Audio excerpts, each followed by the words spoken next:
Hello everyone, আশা করি তোমরা সবাই খুব ভালো আছো। আমরা আজকে গিয়েছিলাম ফুললোড়া। আমার আজকে ভিডিও বানানোর কোনো প্ল্যান ছিল না, র্যান্ডমলি কিছু ভিডিও ক্লিপস আর ছবি তুলেছিলাম, সেগুলোকেই অ্যাড করে ভিডিওটা বানাচ্ছি। আমরা বেশ কিছুক্ষণ এই জলাধারের আশেপাশে সময় কাটাই। তারপরে মন্দিরের আশপাশটা একটু ঘুরে দেখছিলাম। এখানে একটা শিবের মূর্তি আছে আর এখানেও একটা শিবের মূর্তি আছে। এরপর সময় নষ্ট না করে আমরা মায়ের দর্শন করতে আসি। তোমরাও সকলে দর্শন করো। এটা মন্দিরের যে সামনের যে অংশটা, সেটা ওখানে কনস্ট্রাকশনের কাজ চলছে, ওই জন্য বাঁশ দিয়ে ঘেরা আছে, তোমরা দেখতে পাচ্ছ। দীর্ঘদিন পর আবার ছোটবেলায় ফিরে যেতে মন হলো, তাই কিনে নিয়েছিলাম এই বাবলসগুলো, আর এই ফ্যানটা ঘুরছিল।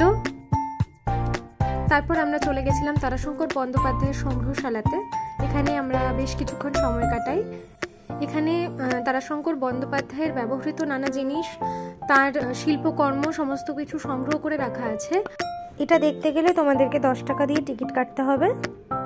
এরপর আমরা সবাই আবার মন্দিরে ফিরে গেছিলাম এবং মন্দিরে গিয়ে ভোগ খাই। তার জন্য আমাদের 40 টাকা দিয়ে কুপন কাটতে হয়।